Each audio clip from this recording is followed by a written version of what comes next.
Erokamano kuom Ramogi TV kendi une wang' sai chenro moro mar buch jopiny koro meka mogo e mbaka gi jolony e weche mag uchumi kod dongruok. FCPS Bono Mole en jalony e weche mag uchumi. Erokamano ahinya kuom biro kawuono. Shilo Lang bende en jalony e weche mag dongruok kod uchumi. Erokamano ahinya kuom biro kawuono. Erokamano Trevor. Odhiambo Ramogi en jalony e weche mag uchumi kendo jatend Elim Capital. Erokamano ahinya kuom biro kawuono. Erokamano Trevor.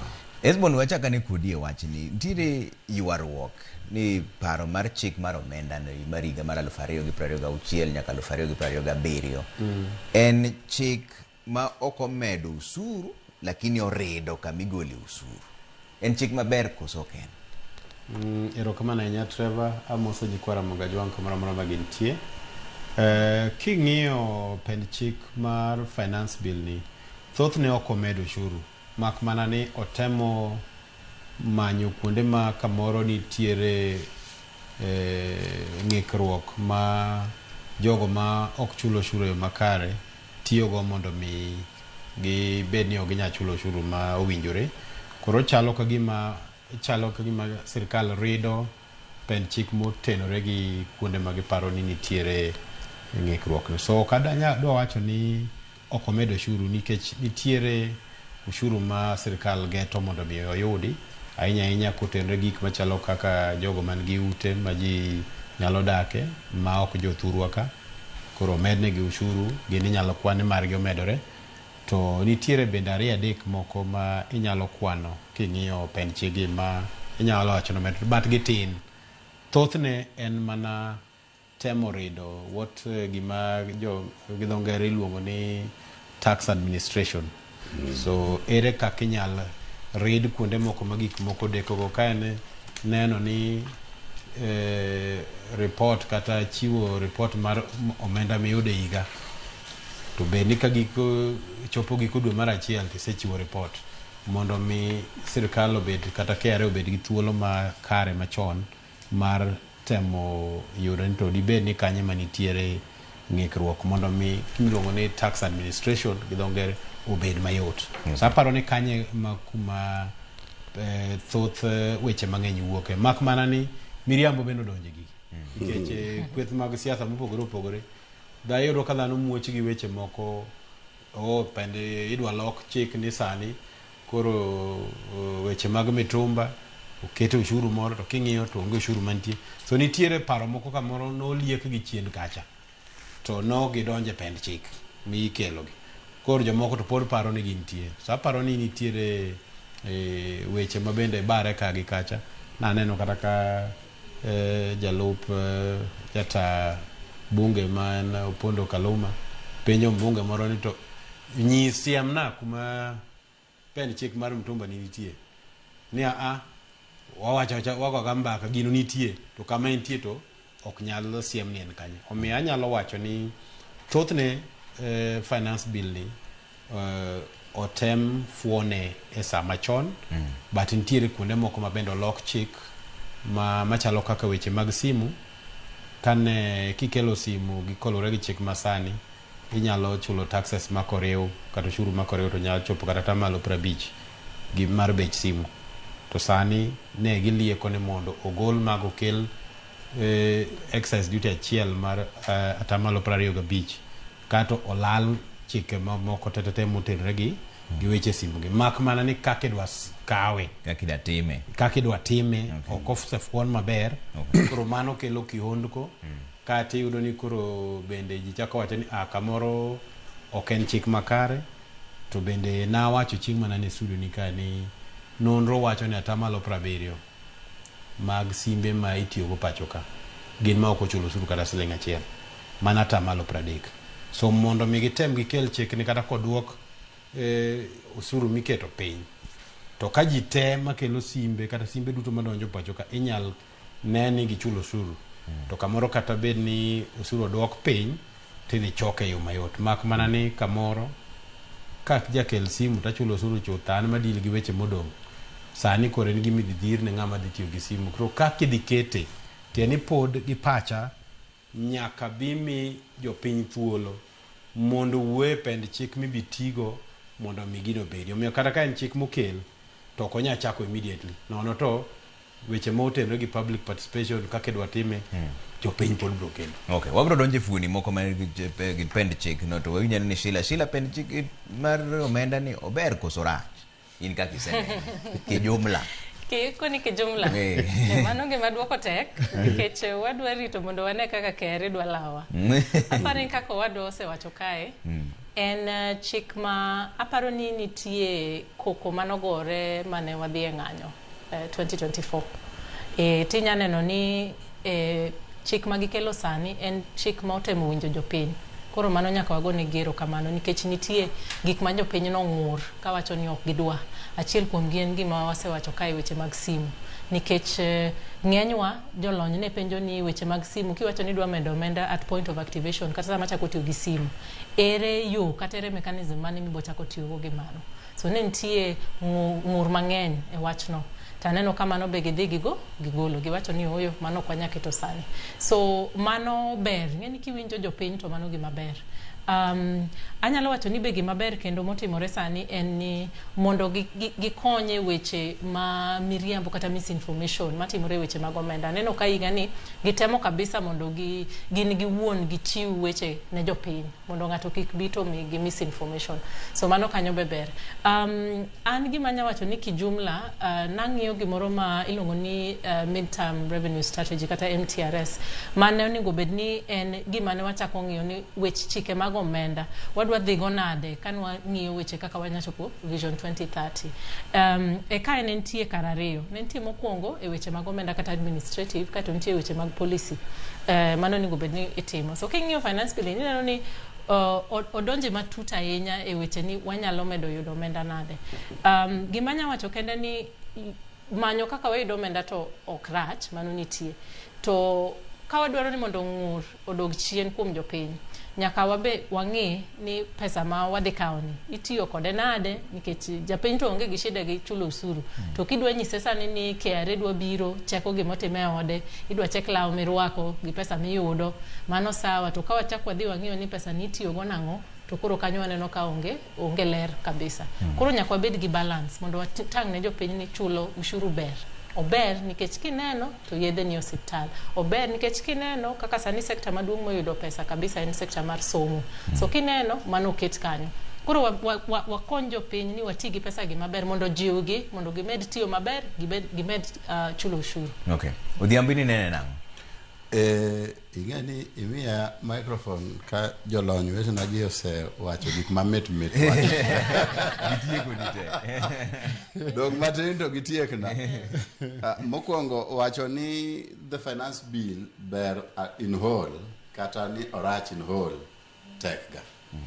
Nikech iyudo ni ei classes go nitiere maber ne Trevor to rach ne Ramogi. And the other way around is true. Mokwongo adwa wacho ni ndiyo nyeo nitiere wach ber ma aneno in this process mahigani en nitiere winjo japiny mang'eny ma iyudo ka mheshimiwa waziri wuok oko madhi wuo gi japiny ni mae gima wadwa timo kendo magi e proposals ma wan go maka nitiere kamoro magidware correction monego time correction to timo. Apani mano gima ber saidi nikech ka wachako conversation mar finance bill earlier oyudo kane nitiere proposals moko mane ji ok morgo kaka mar mtumba mane iketo ne tax no. Awinjo sani ka Nyamera wacho ni nitiere kaka kata magi propose mar simo ni bende gitamo keto ne lokruok mapani mano gima ber. Gima kenda nyawacho maber ni tax administration ka nitiere gik magi tighten manya miyo koro ushuru donj mayot.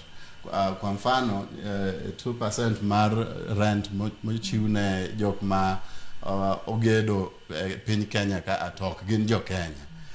Gin bende gichule tax kik giwe wating gini kendo. Koma koro tax administration kae ma ji mang'eny nene pek to en gima wuok kuom midterm tax policy mana Nyamera wacho no en wagolo a lot of tax relief kuom zero rated watero VAT tax exempt ma mondo wabed kama koro ni the liability mar tax podin go mar chulo kumigole, lakini ok idhi ir KRA ni nyiso KRA ni duok na pesa na manya tiyogo. Ichula tax to in koro ema ok charge tax samidhi uso na japiny in your production. Ogima ber nikech omiyo tax administration bedo mayot. Refunds moko mang'eny ma waneno ka biro ne KRA ka dok piny. But on the other hand, of course, omedo bech tiyo ama the cost of production, the cost of operations ne ng'ano matimo ohala. Koro iyudo ka gigi ni koni gi koni, but Trevor kapok atieko kadhoga pok oluar. Mitumba tax ka an ka Kudhiambo Ramogi agombo ni mitumba tax no bedie. Ang'e ni mbadi to sani nyaka ranga kit kura nikech next year gidwaro kura, but mano gimoko nyatimo sani. But in the long run it is a necessary evil, and I'll explain gimomiyo. Ndalo chon kane pok wachako rwako mitumba e Kenya ka ne wan gi gimoro iluongo ni pamba. Uburo dinga timo neno liend owadgi kowacho ni ne gipuro pamba kata ana puro pamba. To pamba ni igole kacha to dhi textile factory Kikomi ma Kisumo cha. Kae to kanyo to ogolo lewni mabeyo kabisa. Ne nitiere linen moko ne wadhi go e school, ne nitiere kitenge. Kae to mutumba donjo. Koro en mutumba warwako lewni ma wasungo serwako. Sani koro warwako lewni ma jo China emorwako to wenwa. Koro industry cha odhi adhiya motho kamano. Ma anano kata jo Eldoret Rivertex nyoduogo ni kanyo to gin koro they are also struggling financially. Koro chunya ma iye en ni even though wawacho ni nyogole ento do duoge nikech do konyo ganda luo nikech wan ema wapuro pamba. Ka wanya gengo ne mutumba cha kik biye mang'eny kako biro yumano dango konyo. Koro ushuru gi ok giricho te ntiere moko mabeyo e gima temo wacho. Omono ngeni gini endi poko yudo poko yangore maber ka bose gol gigi adier koso jopiny ema nowacho no gol gi to poko wuok adier nikech ka koro idhi kete kinye ka koro giwuo e fuoni achiel ka achiel ka koro wadhi ng'e ni gini onge adier. Penjo to no penjo moko e od bura kanyo to en fuonde mage mantiere wacho usuru no ma ok waneno. Machielo mane jopiny rito mogik en ni joma ne yudo pesa michulo Sh30,000 ka dok piny nonego be ni golo negi usuru margi. Mano nokobiro. Aparo ni weche ma wachagi weche mag golo ushuru ne joma yudo msara mar Sh30,000. Aparo ne en paro mane kero lieko to kalore kaka ncha winjo ka Migosi Mbadi owuoye chieng' mancho somo budget. En paro ma pod gintiere go, en mane sane pok ochopo. To kata lande mana sani ok nyal kele sani nikech mondo mi obed gima yot ne KRA implement kata keto chik matae ok nya bedo ni nusiga in gi tax band mopogore kata nusiga machielo in gi tax band machielo. Mano miyo loso return bedo matek, dhi chuno kata KRA mnyage lock system gi. So kata kikele FCPA kanyo ta differ but the other ambe nyami jatieki kikele tikele giko higa koro chakre January higa manyien. Koro bedo ni for the year my tax band mitiyogo ting'eni samangi January nyaka dwe mar 6 owach ni watiyo gi rate mane tiyo sani. Ilande finance bill kae ma pen chikno kadhi ni chakre sani koro wadhi tiyo gi band machielo. Dhi chuno ni joma ng'ado usuru to biro ng'ado usuru ma jimi sirkal. Kochopo higa giko higa sama kore dwa loso return mari mar P9 ke nyaka mi form P9 midhi timo go return mari. Iyudo ka koro nitie gwenyruok ka nikech kaka idwa treat higa te koro pogore.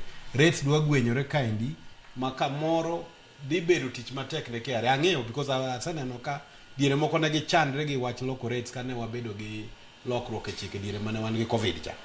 Kendo no chando gi ahinya mondo mi gi calibrate system margi.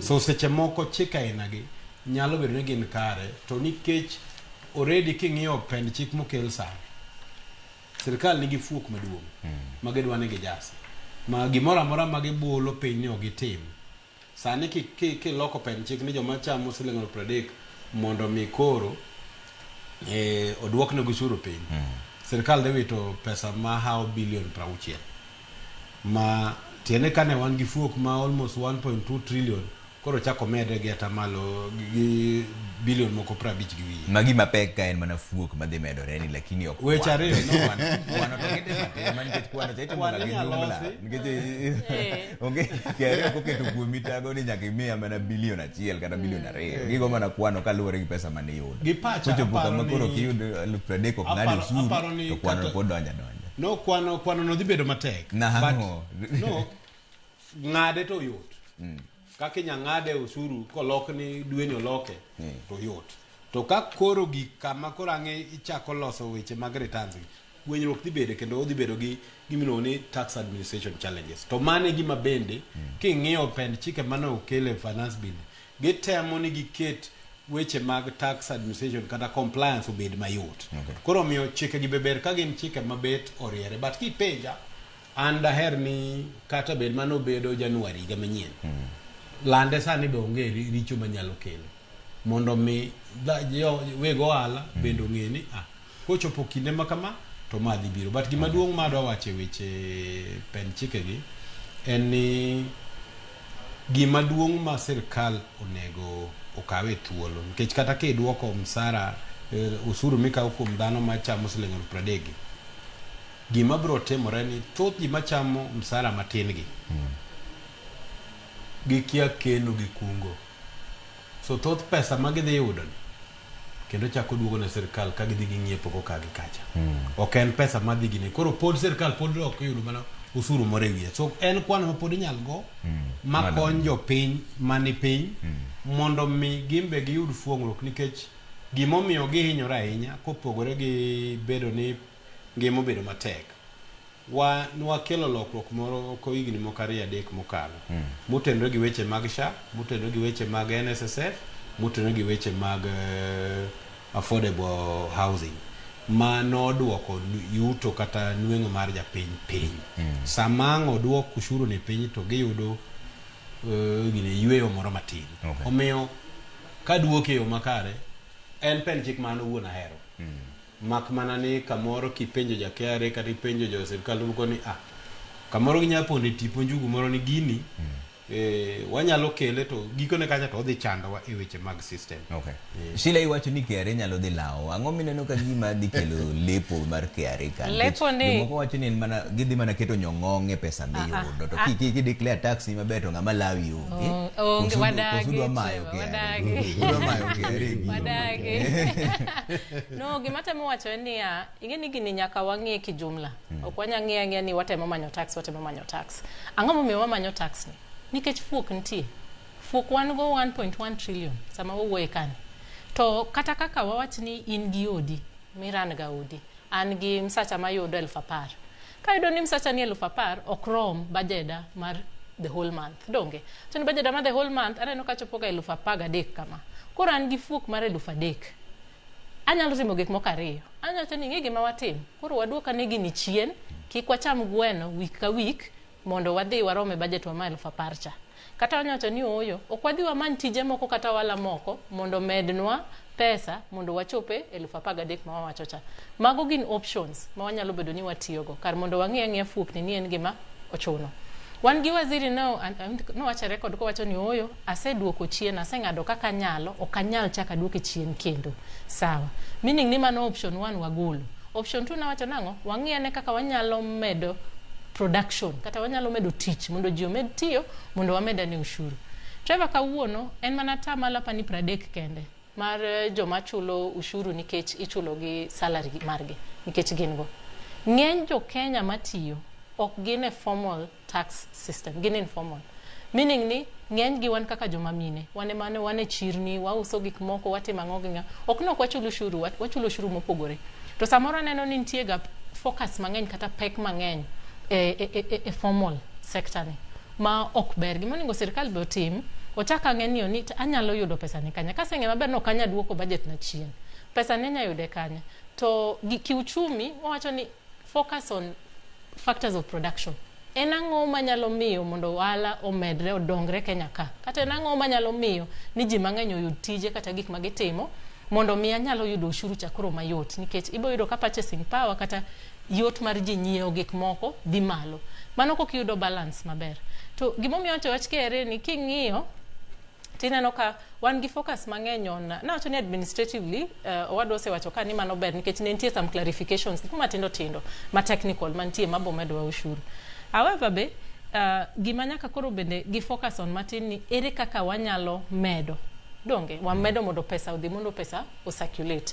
Mano focus ma okane kantie ahinya. Koro for example ne nitie this issue mane wacho ni between self declaration ma inidhi nyiso jo KRA kenda ni ero mae pesa mayudo kata this dual system ma gimbe ginyalo nyisi ni Trevor kaka wang'ine okapa ni 10,000 nyalo account for ngima midake sani ni. Koro in wanyaparo ni yudo pesa marom kama kata marom kamacha. Iyudo ni lweny ni nitie nikech return on investment. Lwenye nitie nikech ka gineno kaka unudak kaka sirkal to gen gidak miyo giwacho ni to kiwacho ni ka waonge pesa mondo wang'i kaka wadag, wang'i kaka wanyalo diore matin mondo wa develop into dak itim kamano. Or ka onge service delivery ng'ato dhi kate county moae to yudo ka yath onge e hospital, nyithindo sani moko onge school fees, ok gidhi school, to inidwa ni japiny odire mondo ka omenda mondo mi apani mane kuma ng'ikruok nontie nikech ok ni Kenya jichule ushuru mang'eny moinge pinje mamoko. Nitie pinje ma oko kae.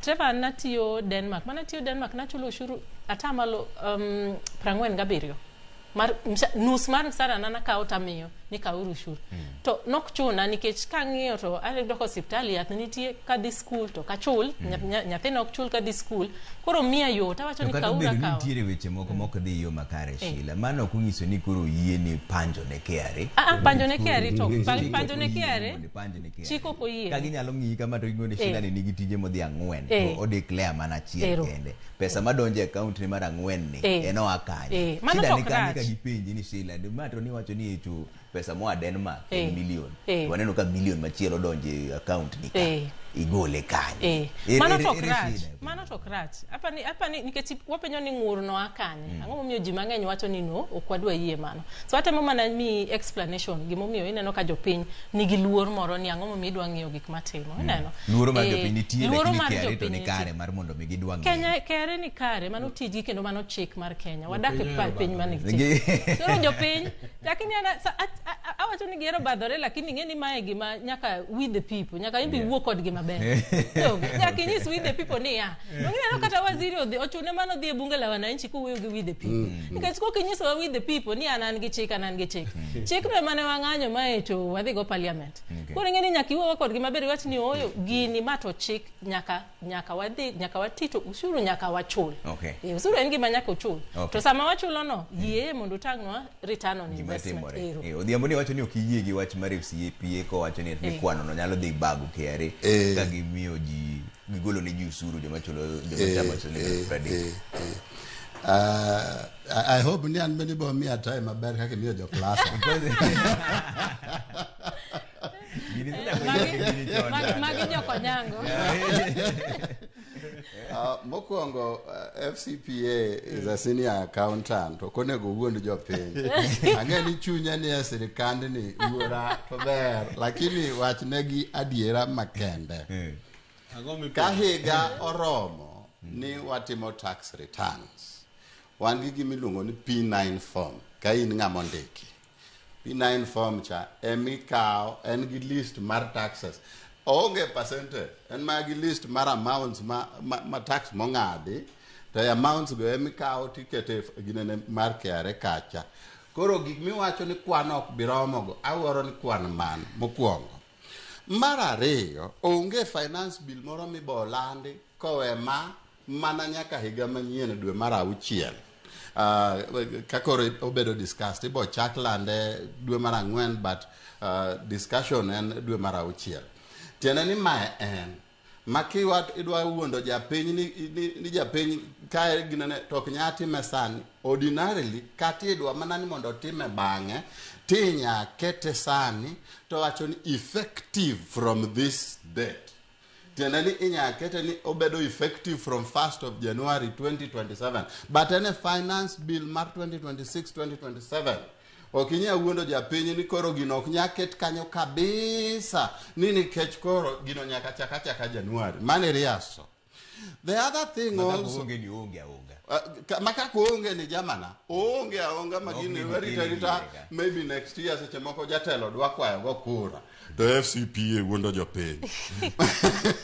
Mar ariyo gima dwaro mondo koro ang'any kode omiyo japiny achaye ni japiny kia save ni koro japiny kata ko mi tax relief cha to japiny dhi madho pesa no bwana pesa no mara kadwa madhe to ya madhe okochre dhi madhe lakini okochre dhi tiyo kode to miriambo ni kanyo jopiny jokenya waka ok save kungo ji onge ne bwana FCPA ko ki save to mano yin jokenya save ano kaja 30 how are you that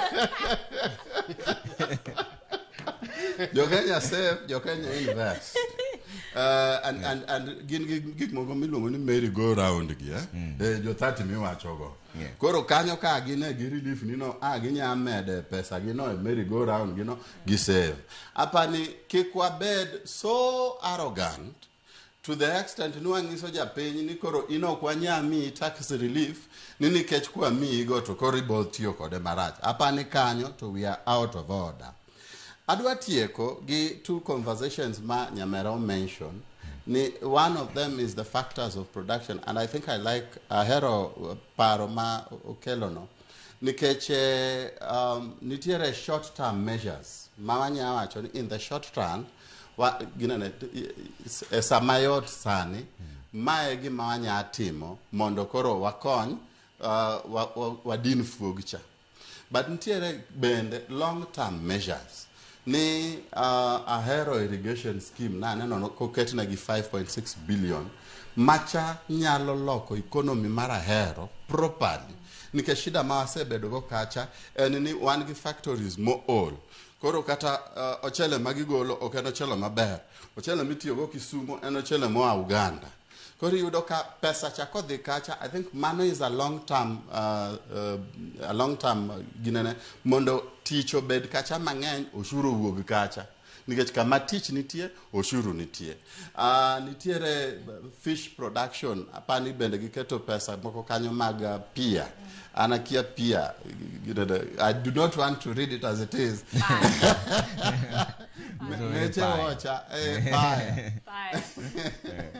so then you see investment machal kamacha nyalo make ni factors of production bede but at the same time apani gimadwan mondawachi ni the fiscal measures are in order nikech nitiere ushuru koni to nitiere expenditure kocha madhi gi ushuru cha but on the same side one gi monetary policy monego be ni rango Kenya ka sirikal holo pesa mang'eny kuom bengi koro ramogi kodhi ir bengi dwaro pesa to girango ramogi ka kwenda huko nikech ramogi risk neni malo to sirikal risk neni piny to sirikal kao pesa kuom gi bei mamalo koro apani kanyo FCPA ng'ane Mheshimiwa Mbadi ka achiel gi wadgi man Central Bank kama Othuge nyabet piny marangi ni ere kaka ginya duoko piny the rate of crowding out mawango mondo kik gidhi e bengi kao pesa mang'eny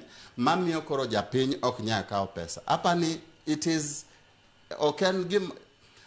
gimatemo wacho ni finance bill is one instrument the budget process nigi several instruments appropriations bill oseketo appropriations e kuonde moko manya kelo konyruok finance bill oseketo ushuru e kuonde maginya kete magi gidin fuog cha but beyond that also wadwaro monetary policy ma is in tandem with finance bill no mamiyo koro fuog cha nyadok piny nikech production timore sani ji ok kaw pesa e bengi to gimomiyo en nikech crowding out effect anyati ko point mugi ko so atie ki nikech miyo jo class agi na time mang'eny migawo sa mang'eny kamano mugi ma dwan monda awachi kapok idhi ir jomoko go en tax evasion ni wan gi tax evasion mang'eny matimore Kenya waka nikech ineno nitiere jomoko matimo timo tije matindo tindo minyalo chayo to iye kanyo yudo ka bena gi pesa malong'o. Na wuoro ni ng'ama uso njugu nya yudo 30,000 e dwe kitimo cumulative calculation. Ni ng'ama uso kibanda nya uso mayud kata 90,000 e dwe. To iyudo kama ng'ama kidhire kata kingiso jo Kenya ne adwan mondo ang'ade minimum tax to jo Kenya aranga ionge oruma kabisa. So for me gima ne giwacho ni gidwa expand tax base no is okay, but we must have a national conversation about kakawa go tax gi kakitiyo kode. Nikech gima wan go sani ni jo Kenya onge gi trust onge gi gadiera gi sirikal ni pesa na 90,000 ni kagola apara miyo sirikal to gik moko dhi tiyo maber. Gin mana gadiera ni pesa na ni gidwa kawo gidhi gitim nade gidhi gicham. Koro ka ginya handle the governance issues, tax evasion dhi dok piny. Okay. Koro adam yuda kadek mondo otie gin kikoro sadhe matek. Yes. Kamano barapa abo kwa ni 400. Okay. Nikech mokwongo adwa duoko weche ma Ramogi wacho. Awuoye wach tax relief. Gi ne joma msach gi ni piny. Akoni choke kaka serikali yot. To ko chopo kama kore ichiwo return ne KRA ka igoloko kaka sani wachiwo maiga mokalo. Nitie gimilo ni iTax system ma KRA tiyogo. Okinya nene kaka ng'ama file return to keto tax band ka mitiyogo higa. So ka en tax band achiel January nyaka December. Ka kori dwa bedo gi tax bands 2 higa, chuno ni KRA nyaka the lock system gi back end mondo cover January to June in a new different rate, June to July to December in a different rate. Which is very It is not a simple thing. Kaka wache kaka winja wache ni. Mora kora wuyo kaka an accountant mong'eyo kaka itimo gigi. Yeah. Wache yot kaka ina inform to yot like in the back end system. In the back end system mar KRA what you have to calibrate. Odwa lokre nyaka system develop by Tivilika. I said you get. No, I understand that. In an economist, the numbers go here. So it is important mondo japinyo ngeni part of gimina no chip and chege no kelen ease of tax administration. Momiyo kata gitemo golo zero rating ka giketo mwando mang'eny exempt ka. Nikech KRA chulo almost billion 500 higa ka higa ne joma ne refund to bende yudo ni deko seche moko ogichul gigi. So mano achiel kuom gima na adwa ni mondo mi kik ng'ane kawe ni a mislead jopiny. I'm a professional. So when I speak from both ends. On the one side, iwinjo ka wacho maler ni ber ka omi joma low income go that benefit because they konyogi. But there is also the administrative part manyaka be looked into. Mar ariyo, lokruok e pend chik mora mora. Article 94 mar katiba oyiene parliament loko chik. So kidwa loko chik mar usuru kata mana January, okirit nyaka next year. Kata mana December kochopo, te kadha chik no. Kata mana VAT no wagolo 16% waduoko. No kokalo finance bill. Sama ne bech mafuto dhi malo. Chik oyie. Kata diere ma inche piny tek ndalo COVID. No lok pend chike kore ke no terere bunge tiloko. Omiyo okena adieri ni parliament ni ka finance bill osekalo to kanitie pen chik moro ma midwa loki madwarore to ni koro nyaka rit finance bill omiyo gima temo wache niya pen chik inyalo lok saa asaya mak mana ni koro for sirkal gimbe ging'iyo achiel ariyo to ere kaka odwa dino fuogni. Mar adek nonro wacho ni kungo e kind joma nigi yuto mapiny mogik en between 3% to 7%. Middle income and between 13 to 18%. Mano nonre mowacho. Okay, Esbon. Nikech sami yudo msachi. Ikuonge chako gi gik manyaka itim mondo mi idagi. Ka yuto ni piny, tidhi donge pesa matin.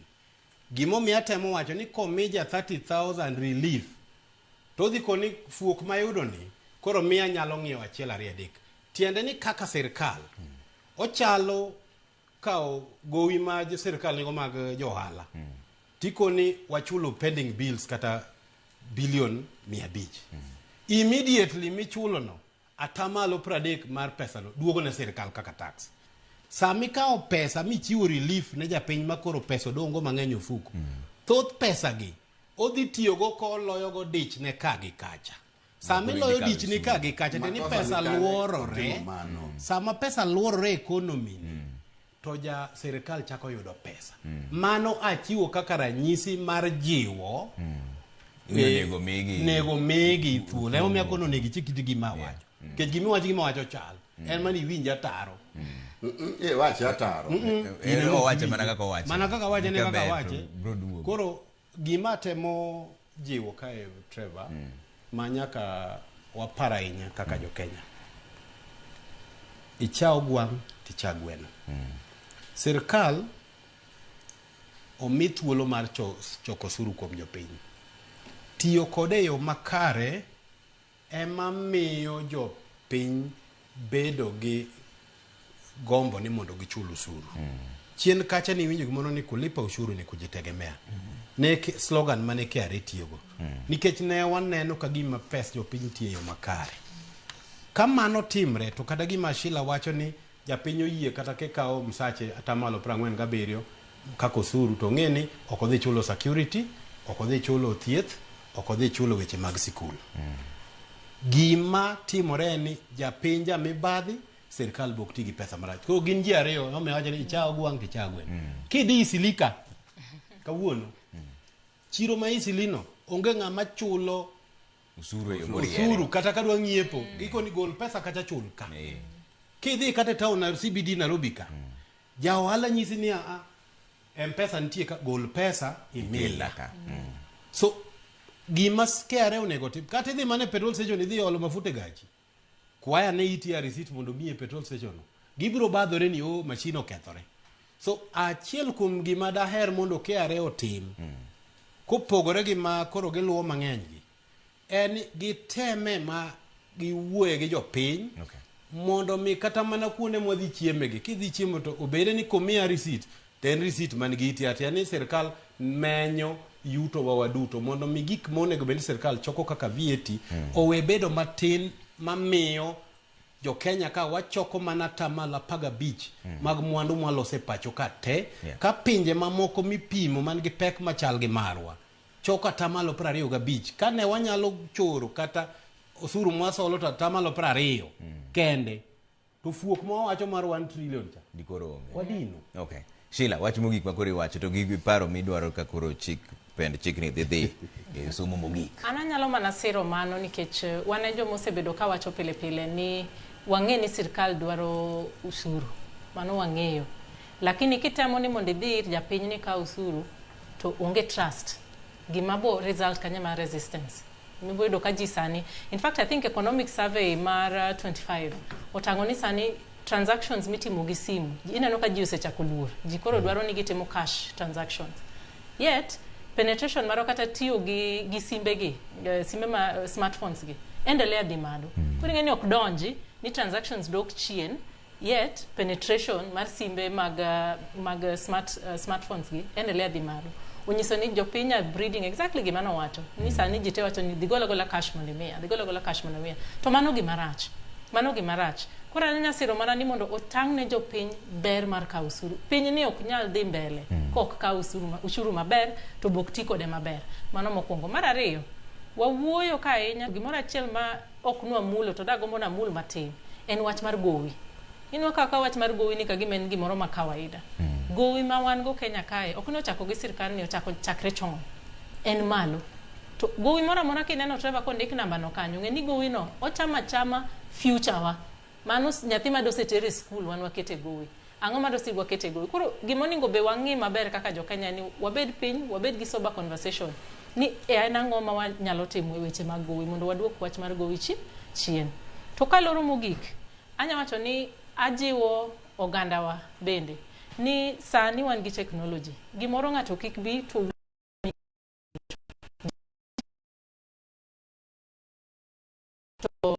Migori chano wacho ni idhi mbele usuru e tomena kama. Ka usimbi ni pio ting'e nikech gima neno ka sani bene timore ni ji mang'eny biro to wuondi. Moko wuondi gi ber nikech gero sirkal koro giwuondi mano gimok wade timo. ineno moko be wuondi nikech gipingo sirkal koro gidhi to giwuondi ni sirkal owacho ni gidhi timo kama to mano ok adieri koro awacho ni this year anaero nikech mondo wasir weche mag governance kata telo communication Okay. so ajiwo gi ni giendelea gibet communicate kodwa KRA ometango ni pesa mano kwakao kama e kaka nitiyogo to ok ni auditor general golo report kawacho kaka kia ni pesa milion adi nokethre kane timo ang'o to ok wayud feedback ni pesa go to nodhi kanye wamed build trust.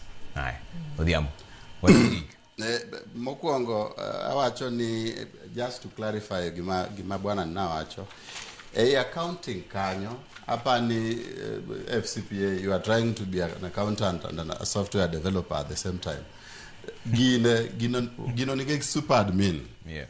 Super admin nigi teko mar change rates go.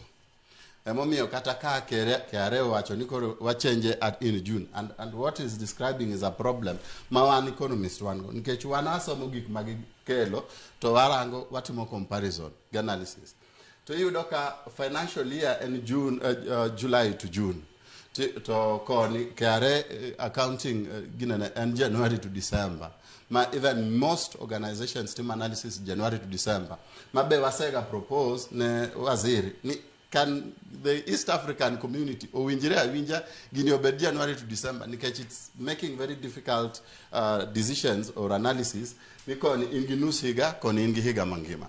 But coming back to him apani gino en mana just a computer thing owe wuondo jopiny. Mar ariyo madwan mondo atieko amor no loko Kiswahili mano kelo cha. Madwani mondo atiek go en the use of technology in tax administration. Ndalo moko na anyiso waziri temane idonje XBRL.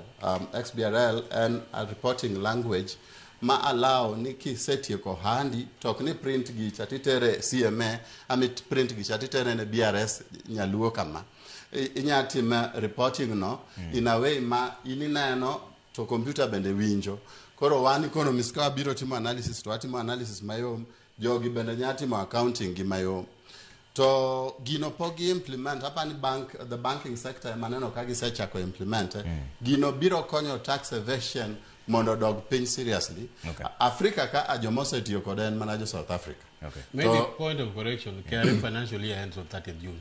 Okay. December. Sawa, tika kibiwacho. No, I'm not talking about KRA. I'm talking about the reporting. But anyway, enjoy yourself. Gimawacho, the technology that we proposed, nyalo konyo jogi. Timo tax administration maber. Okay. Giwe yuagre gi jopiny koni gi koni to gine ma systems gi pod ni piny. Okay. Mane kama wewe chenro mar buch jopiny sakoro mayo wango FCPS bono molo jalonyo weche mag uchumi Sheila Olang Odhiambo Ramogi wadwoko nwero kamano kuom kodwa mbaka kawuono. Ogeno neno kaka wachne dhi maber kendo kata ok dhi maber e od bura obro ng'eyo kaka dhi nikech koro gidhi wuoye fuoni achiel kachiel gidhi goye kura gi yie koso gidagi obro nyiso kaka ne giyie kata gitamo. Mane kama otike chenro mar buch jopiny uneno maber jokaman kaka pile nyinga Trevor Ombija jandingo panga jonyakach ndendo nombija tae nyakwar guok ocha pesa uneno maber